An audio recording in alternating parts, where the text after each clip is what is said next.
நீங்கள் வெஜிடேரியனா நான் வெஜிடேரியனா? அறிவியல் பார்வையில் இங்கே எல்லாம் ஒன்று தான் அப்படின்னு சொன்னால் நீங்கள் நம்புவீங்களா? இந்த உலகத்தில் இருக்கக்கூடிய உணவுப் பொருட்களுடைய மூல ஆதாரமே சூரிய ஒளி தான்.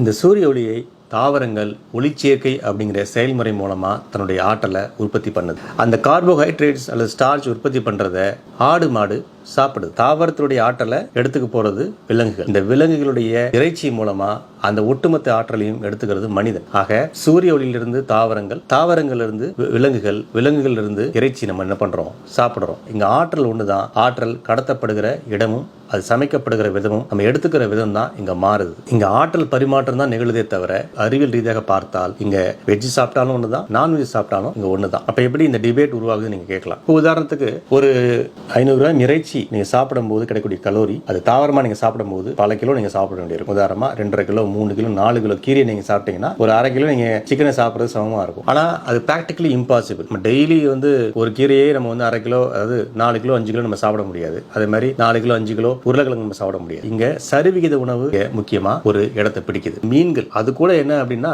சூரிய ஒளியுடைய ஆற்றலை தான் பயன்படுத்தி அது தன்னுடைய ஆற்றலை உற்பத்தி பண்ணுது. உதாரணமா சூரிய ஒளியை பயன்படுத்தி அங்கே மிதக்கக்கூடிய பாசிகளை சாப்பிட்டு வளரக்கூடியதான் மீன். இந்த மீனை சாப்பிடக்கூடிய மனிதன் அந்த ஆற்றலை எடுத்துக்கிறான். உணவு மூலப்பொருள் அனைத்து ஆற்றலும் சூரிய ஒளியிலிருந்து கடத்தப்படுகிறது தான் இங்க உண்மை. மற்றபடி நீங்க வெஜ் சாப்பிட்டாலும் சரி, நான்வெஜ் சாப்பிட்டாலும் சரி, இங்க எல்லாமே ஒண்ணுதான்.